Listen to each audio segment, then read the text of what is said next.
Assalamu alaikum. In today's lecture, we will discuss what is the multiplier effect or what is the investment multiplier. जैसे हमें पता है कि investment में और नेशनल इनकम में एक डायरेक्ट रिलेशन होता है। इन्वेस्टमेंट के बढ़ने से नेशनल इनकम बढ़ जाती है और कम होने से कम हो जाती है। इसी रिलेशनशिप से हम एक्सप्लेन करेंगे मल्टीप्लायर इफेक्ट क्या होता है। तो जब इन्वेस्टमेंट बढ़ती है किसी इकोनॉमी में, इन्वेस्टमेंट बढ़ जाए तो जैसे हमने कहा कि नेशनल इनकम भी बढ़ती है और सिर्फ नहीं बढ़ती, नंबर ऑफ टाइम्स बढ़ती है। नंबर ऑफ टाइम्स बढ़ती है। जितने टाइम्स नेशनल इनकम बढ़ती है, that is called the multiplier. इसी तरह से हम इसको ऐसे भी कह सकते हैं कि जब इन्वेस्टमेंट कम होती है तो नेशनल इनकम कम होती है, और जितने टाइम्स वो कम होती है, that is called the multiplier. Multiplier को डिनोट किया जाता है के से, and that is equal to the change in Y over change in I. It means it is the ratio of change in income to change in investment. Suppose investment में change अगर आती है 100 million की, और उसकी वजह से आपकी जो नेशनल इनकम वो बढ़ जाती है 300 मिलियन, तो ये कितने टाइम्स ज्यादा है? 3 टाइम्स। तो what is the three? Three is the multiplier. यानी ये वो वैल्यू है जिससे मल्टीप्लाई होके इन्वेस्टमेंट जो है वो नेशनल इनकम के इक्वल होती है। तो जिस वैल्यू से इन्वेस्टमेंट मल्टीप्लाई हो रही होती है उसको क्या कहते हैं? That is called the multiplier. तो इट मींस मल्टीप्लायर क्या है? It is the ratio of change in national income to change in investment. या आप इसको इस तरह से कह सकते हैं कि multiplier is the number of time change in national income due to initial change in investment. Okay. इसको हम एक और फार्मूले से भी लिख सकते हैं, in two sector economy. Two sector economy वो होती है कि जिसमें सिर्फ हाउस होल्ड और फर्म्स होती हैं। जो मल्टीप्लायर है, that is that can be written as 1/1 - MPC। और जब हमें पता है कि 1 - MPC MPS के इक्वल है, तो इसको हम ऐसे भी लिख सकते हैं, it is equal to 1/MPS। ये फार्मूला कहाँ से आ गया? इसको हम डिराइव कर सकते हैं, जैसे y = C+I होता है। तो यानी इनकम के दो पोर्शन है, एक कंजम्पशन और दूसरा इन्वेस्टमेंट। अगर इसको इस तरह से लिख लें कि इनकम में कितनी चेंज आएगी, that would be equal to the change in consumption plus the change in investment. यानी जो इनकम में टोटल चेंज होगी, that is the sum of change in consumption and the change in investment. अगर दोनों sides को हम delta Y से divide कर दें, तो it can be written as delta C/डेल्टा वाई प्लस डेल्टा I/डेल्टा वाई। ये आ गया 1। ये हमें पता है कि डेल्टा C/डेल्टा वाई क्या होती है, ये MPC होता है। और ये क्या है? डेल्टा I/डेल्टा वाई। तो ये जो MPC है इधर जाके माइनस हो गया, 1 - MPC इक्वल टू डेल्टा I/डेल्टा वाई। दोनों साइड्स पे अगर हम इन्वर्स ले लें, तो it can be written as 1/1 - MPC equal to delta Y/डेल्टा I। तो ये आप देखें कि ये के ये देखो, डेल्टा Y/डेल्टा I क्या होता है? के होता है। तो इसका मतलब है it can be written as 1/1 - MPC, या चूंकि 1 - MPC MPS के इक्वल होता है, तो इसको हम ऐसे भी लिख सकते हैं। क्लियर होगी बात? ये वर्क कैसे करता है? कैसे हम कह सकते हैं कि जी 100 मिलियन से वो 300 मिलियन चेंज आएगी? It depends upon MPC। Two sector economy में मल्टीप्लायर की वैल्यू किस पे डिपेंड करती है? वो डिपेंड करती है MPC पे। अगर MPC की वैल्यू ग्रेटर होगी तो K की वैल्यू भी ग्रेटर होगी, और अगर MPC की वैल्यू कम होगी तो K की वैल्यू भी कम होगी। इसका मतलब हुआ कि जितना आप इनकम का, जो एडिशनल इनकम का प्रोपोर्शन खर्च करेंगे, जितना ज्यादा खर्च करेंगे उतनी ही के की वैल्यू ज्यादा होगी, और जितना कम करेंगे उतना ही के की वैल्यू कम होगी। फॉर एग्जांपल, हमने कहा कि के इक्वल टू 1/1 - MPC होता है। तो अगर MPC जो है दैट इज इक्वल टू 0.8 हो, तो आंसर क्या आएगा? 1/1 - 0.8, that is equal to 1/0.2 that is equal to 5। तो 0.8 अगर एमपीसी हो यानी 80% आप एडिशनल इनकम का खर्च करते हो तो के की वैल्यू क्या आएगी? 5। यानी आपकी नेशनल इनकम में चेंज कितनी आएगी? 5 टाइम्स। और अगर एमपीसी जो है दैट इज इक्वल टू 0.5 तो फिर क्या आंसर होगा? फिर होगा जी 1/1 - 0.5 that is 1/0.5 and that is equal to 2। इसका मतलब है कि एमपीसी की वैल्यू जितनी ज्यादा होगी के की वैल्यू भी उतनी ज्यादा होगी, और एमपीसी की वैल्यू जितनी कम होगी के की वैल्यू भी उतनी कम होगी। आप इसी चीज को ऐसे भी कह सकते हो कि अगर हम इसको एमपीएस के साथ इसका लिंक करना चाहें तो ये उसके अपोजिट हो जाएगा। यानी एमपीएस की वैल्यू जितनी कम होगी के की वैल्यू उतनी ज्यादा होगी, और जितनी एमपीएस की वैल्यू ज्यादा होगी के की वैल्यू कम होगी। क्यों? क्योंकि हम पता है कि जो एमपीसी और एमपीएस का जो सम होता है दैट इज इक्वल टू 1। तो अगर एमपीसी बढ़ रहा होगा तो एमपीएस जो है वो कम हो रहा होगा, क्योंकि दोनों का सम जो होता है that is always equal to 1। तो जो चीज हमें याद रखनी है यहाँ पर वो ये कि के का एमपीसी के साथ क्या रिलेशन बनता है और के का एमपीएस के साथ क्या रिलेशन बनता है, ये हमें याद रहना चाहिए। कभी ऐसा कोई छोटे न्यूमेरिकल फॉर्म में, कोई एमसीक्यूज फॉर्म में ये क्वेश्चन जो है वो पूछा जा सकता होता है। तो एमपीसी के साथ के का रिलेशन क्या है? वो डायरेक्ट है, और एमपीएस के साथ क्या रिलेशन है? वो इनवर्स है। अब इस जो प्रोसेस में ये कैसे क्रिएट करता है, कैसे इतनी इनकम जनरेट हो जाती है, उस प्रोसेस को हम एक्सप्लेन करते हैं, और उसके लिए कुछ हम अजम्पशंस ले रहे हैं। जैसे कि हमने अज्यूम किया है एक मल्टीप्लायर इफेक्ट में हम एक चीज़ अज्यूम करते हैं कि जो एमपीसी होती है वो कांस्टेंट है और वो चेंज नहीं हो रहा। फिर हम अज्यूम करते हैं कि कोई टाइम लैग नहीं है, और फिर हम अज्यूम करते हैं कि एक्सेस कैपेसिटी मौजूद है फॉर कंज्यूमर गुड्स, और हम अज्यूम करते हैं कि इन्वेस्टमेंट कौन सी है? जस्ट ऑटोनोमस इन्वेस्टमेंट है। ये कुछ अजम्पशंस के साथ हम जो मल्टीप्लायर इफेक्ट को एक टेबल से एक्सप्लेन कर सकेंगे। ऐसे सुने, हमने क्या अज्यूम किया? हमने अज्यूम किया एमपीसी कांस्टेंट होता है। हमने अज्यूम किया कि जैसे ही आपके पास इनकम आती है आप फौरन उसका खास प्रोपोर्शन खर्च कर लेते हो, कोई टाइम लैग नहीं होता। हमने अज्यूम किया कि जब आपको खरीदारी की ज़रूरत पड़ती है आपके पास कंज्यूमर गुड्स का स्टॉक मौजूद होता है जिसको आप खरीद सकते हैं। हमने अज्यूम किया कि इन्वेस्टमेंट जस्ट ऑटोनोमस है। ऑटोनोमस मतलब कि जो कि इनकम से जिसका ताल्लुक नहीं होता और वो किसी भी इनकम लेवल पे एग्जिस्ट कर रही होती है। और हमने अज्यूम किया कि टू सेक्टर इकोनॉमी है, यानी उसमें ना गवर्नमेंट है और ना फॉरेन ट्रेडर्स हैं। ये कुछ चीज़ अज्यूम करके हम एक टेबल से मल्टीप्लायर इफेक्ट को एक्सप्लेन करने जा रहे हैं। ये एक टेबल है जिसकी बेस हमने ये ली है कि सपोज इनिशियल इन्वेस्टमेंट जो है यानी चेंज इन इन्वेस्टमेंट होती है दैट इज इक्वल टू 1000। आप उसको 1000 रुपीज कह लें, 1000 मिलियन कह लें, 1000 कह लें, जिस भी उसको वैल्यू से उसको रिफ्लेक्ट कर लें। तो हमने कहा कि इन्वेस्टमेंट में कितनी चेंज आई है? वो आई है 1000 की। और हमने एज्यूम किया है इस एग्जांपल में कि एमपीसी क्या है? 0.8 है, यानी 80% ऑफ एडिशनल इनकम जो है वो आप खर्च कर लेते हैं। अच्छा, टू सेक्टर इकोनॉमी में जो y होता है that is equal to C+I। तो सी के किसी कंपोनेंट में भी चेंज आएगी तो y में चेंज आएगी, आई की किसी भी कंपोनेंट में चेंज आएगी तो y में चेंज आ जाएगी। तो स्टार्ट में जो चेंज इन इनकम है यानी चेंज इन y है वो क्या है?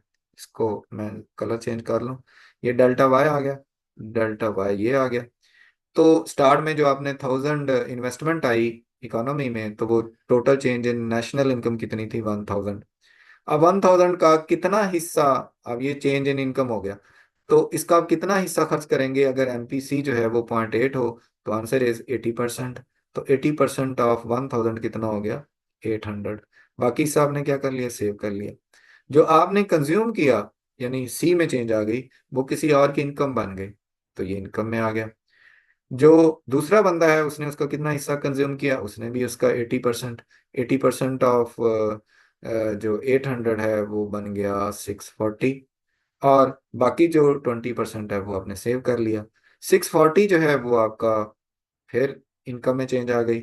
इसका कितना हिस्सा आपने जो है खर्च कर लिया, दैट इज 80%। 80% कितना आ गया, 512, कैसे निकलेगा, 640 इंटू 0.8 करके कर लें, तो क्या आ जाएगा, 512। रिमेनिंग आपने क्या किया, बाकी आपने बचा लिया। ये सिलसिला इसी तरह से चलता रहेगा जब तक ये अमाउंट एंड नहीं होती, लेकिन जो टोटल चेंज है वो हम बता सकते हैं। कैसे बताएंगे, ये हमें पता चलता है अगर हमारे पास एमपीसी हो, जैसे कि यहाँ पे एमपीसी था। एमपीसी कितना था, दैट इज इक्वल टू 0.8। अगर एमपीसी 0.8 हो तो आप के कैलकुलेट कर सकते हैं, के क्या होगा, दैट इज आपका 1/1 माइनस एमपीसी। तो क्या आ गया, 1/1 माइनस 0.8, तो ये क्या आ गया, 5। इसका मतलब है के है 5। तो अगर आपके पास के निकल आया तो आप चेंज इन वाई निकाल सकते हैं। कैसे, आपको पता है K is equal to delta Y over delta I होता है। अगर के आपके पास 5 है, डेल्टा आई आपके पास 1000 है, तो डेल्टा वाई क्या आ जाएगा, दैट इज 5000। ये 5000 आपके पास आ गया। अब ये 5000 जो है वो आपकी total change in national income है। इसमें से कंजम्पशन कितनी चेंज है, that is the 80% of this one, that is 4000। और ये क्या आएगी, that is 20% of this one, ये आ गया 1000। इसी तरह से अगर कोई ये छोटा सा कोई न्यूमेरिकल फॉर्म में या कोई एमसीक्यूज फॉर्म में कोई क्वेश्चन हो तो आप आसानी से निकाल सकते हैं।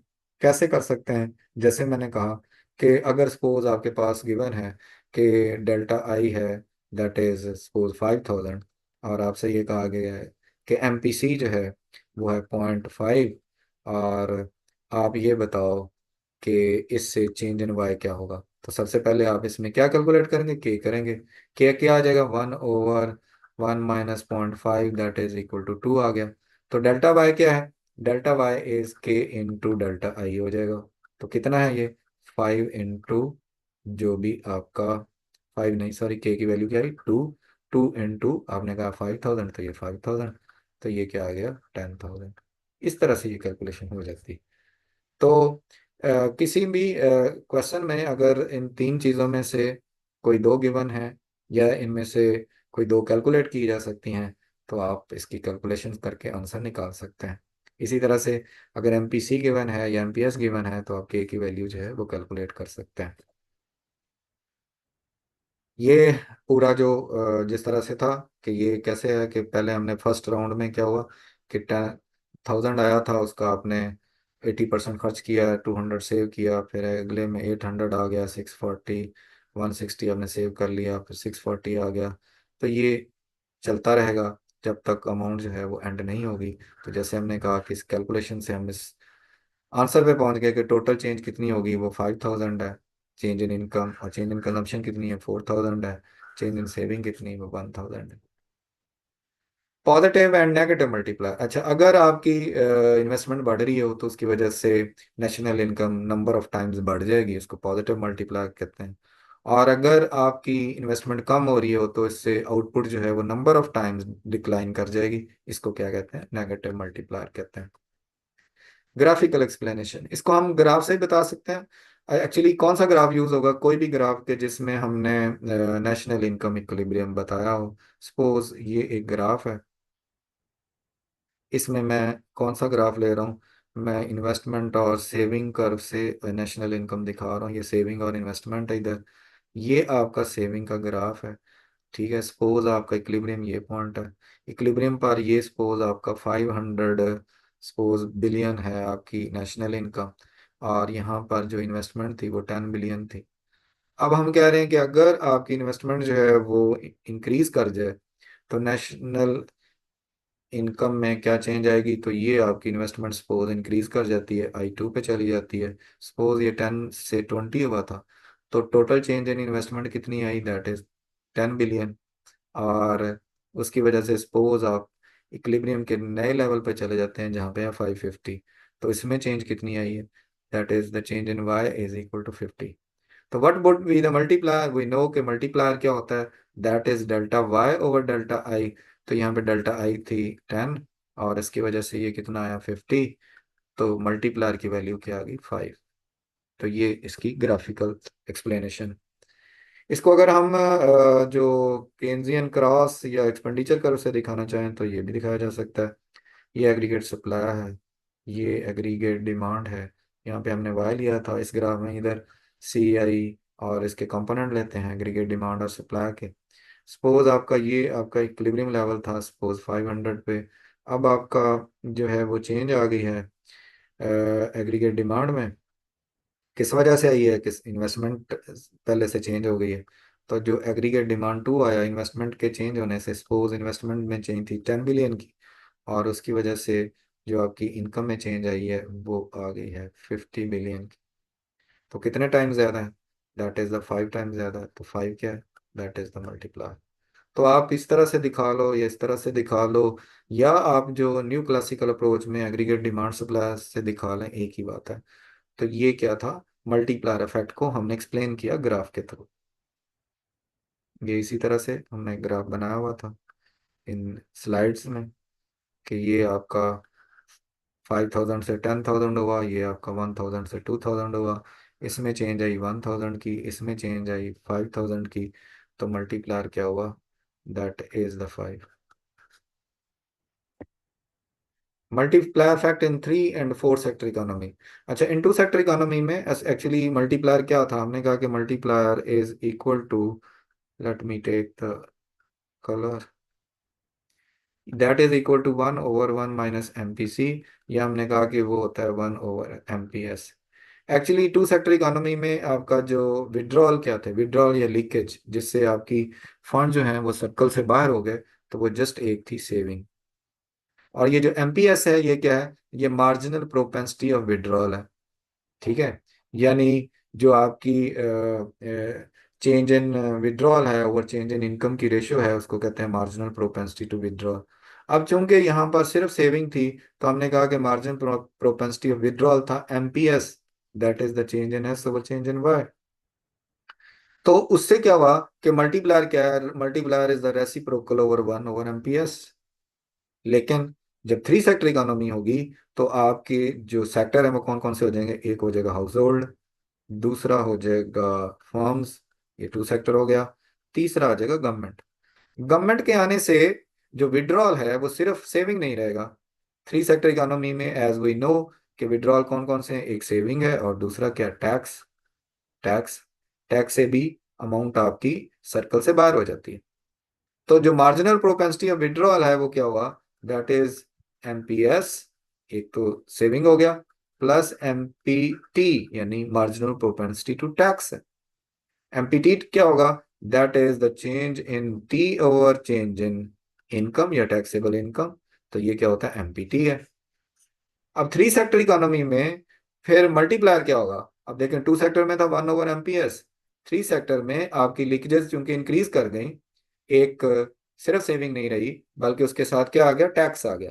तो के क्या आ गया, K is equal to 1/MPS plus MPT. MPS क्या होता है, एमपीएस है change in S over change in Y. MPT क्या है, change in T over change in Y.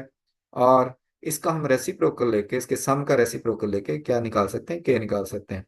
इसका मतलब ये होगा कि अगर आपके पास एमपीएस हो या आपके पास एमपीटी हो, तो आप कैलकुलेट कर सकते हैं के की वैल्यू को, या जो आपके पास इंफॉर्मेशन गिवन हो उससे एमपीएस कैलकुलेट हो सकता हो, एमपीटी कैलकुलेट हो सकता हो, तो हम आसानी के साथ कैलकुलेट कर सकते हैं के को।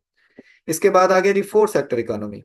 4 सेक्टर इकोनॉमी में जो आपके विड्रॉल्स हैं वो क्या क्या आ जाएंगे, अब उसमें जो है वो सिर्फ क्या है, टैक्स नहीं रहा, बल्कि उसके साथ साथ क्या आ गया, आ गई साथ इंपोर्ट्स। क्योंकि 2 सेक्टर इकोनॉमी में क्या क्या होता है, पहले आ गया हाउस होल्ड्स, हाउस होल्ड्स, फिर आ गई फार्म्स, और फिर आ गई गवर्नमेंट सेक्टर, और फिर आ गए फॉरेन ट्रेडर्स। ठीक है, और इसमें जो लीकेजेस होंगी वो क्या होंगी, एक आ गई सेविंग, फिर आ गई टैक्स, और तीसरा आ गई इंपोर्ट्स। कि आप बाहर की चीज़ों पे जो खर्च करते हैं वो आपकी इकोनॉमी से बाहर निकल जाता है।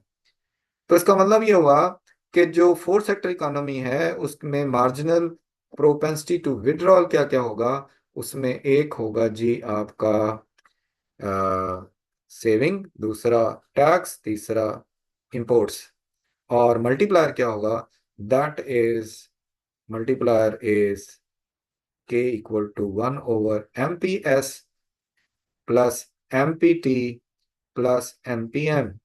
और ये जो लीकेजेस हैं मार्जिनल प्रोपेंसिटी टू विड्रॉल है, इसका अगर आप रेसिप्रोकल ले लें तो वो क्या कैलकुलेट हो जाएगा, के। अगेन, अगर हमारे पास एमपीएस हो, हमारे पास एमपीटी हो, हमारे पास एमपीएम हो, तो हम आसानी के साथ मल्टीप्लायर की वैल्यू कैलकुलेट कर सकते हैं। क्लियर होगी बात। Next is, what are the limitations of multiplier effect. तो पहला, लीकेजेस। जैसे हम कहते हैं कि अगर लीकेजेस जो हैं उससे क्या होगा, मल्टीप्लायर इफेक्ट जो है वो वीक होता जाता है। सेविंग हो जाएगी, तो मल्टीप्लायर, साइज ऑफ मल्टीप्लायर क्या हो जाएगा, कम हो जाएगा। जितनी सेविंग ज्यादा होगी इकोनॉमी में, उतना के जो है वो कम होता जाएगा, वीक होता जाएगा। इसी तरह जितनी ज्यादा आपका टैक्स होगा, उतना के क्या होगा, वीक होता जाएगा। जितनी इंपोर्ट्स ज्यादा होंगी, उतना के क्या होगा, वीक होता जाएगा। यानी जो विड्रॉल्स हैं उनके साथ के का जो लिंक है वो क्या बनेगा, इनवर्स बनेगा। या अब आप कहें कि देखें, हमने कहा एमपीसी अगर ज्यादा होगा तो के ज्यादा होगा, लेकिन अगर एमपीएस ज्यादा होगा तो के क्या होगा, कम होगा। इसी तरह अगर हम कहें एमपीटी अगर ज्यादा होगा तो के क्या होगा, कम होगा। इसी तरह हम कहेंगे अगर एमपीएम ज्यादा होगा तो के क्या होगा, कम होगा। तो इसका मतलब है लीकेजेस के साथ इसका जो ताल्लुक होता है वो इनवर्स होता है। लीकेजेस के बढ़ने से आपका जो मल्टीप्लायर होता है उसकी वैल्यू कम हो जाती है, वो वीक हो जाता है। फिर है कि मल्टीप्लायर में हमने अज्यूम किया था कि एमपीसी जो कांस्टेंट होता है, और हमने एक ही एमपीसी से सारा टेबल को देखा था कि पहले आपके जो इकोनॉमी में 1000 आया और उसका आपने 80% खर्च कर लिया। फिर वो दूसरे बंदे के पास 800 आया तो उसने उसका 80% खर्च कर लिया। तीसरे बंदे के पास 640 आया तो उसने उसका 80% खर्च कर लिया। तो जो एमपीसी होता है ये हर बंदे का जो कांस्टेंट रखना या कांस्टेंट होना ज़रूरी नहीं होता। और ये इस तरह से एक लिमिटेशन है इस मल्टीप्लायर इफेक्ट की। फिर हमने ये अज्यूम किया था कि जो कोई टाइम लैग नहीं होता। मतलब जब इनकम आती है 1000, आपने फटाफट जाके उसका 80% खर्च किया और 800 आपने खर्च कर लिया। जिसके पास 800 आई उसने जाके जल्दी से उसका 80% खर्च कर लिया और 640 खर्च कर लिया। हालांकि ऐसा नहीं होता, कि इतना क्विक रिस्पॉन्स नहीं होता। There is a time lag. फिर क्या है, हमने इस सारे जो कॉन्सेप्ट में ये अज्यूम किया है कि there is only autonomous investment, यानी आई नॉट होता है। लेकिन there is also induced investment, कि जब आपकी इनकम बढ़ती है तो उसके साथ साथ फिर आपकी इन्वेस्टमेंट भी चेंज हो रही होती है। उसका कुछ प्रपोर्शन आप क्या कर रहे होते हो, इन्वेस्ट कर रहे होते हो। तो ये कुछ चीज़ें थी जिसको हमने एक्सप्लेन किया। लिमिटेशंस थी, और लिमिटेशन वो फैक्टर होते हैं जिसकी वजह से जो भी हम थ्योरी बता रहे होते हैं वो पूरी तरह अफेक्टिव नहीं होती। इंशाल्लाह फिर किसी और लेक्चर के साथ हाजिर होंगे। आज के लिए बस इतना ही। अल्लाह हाफिज।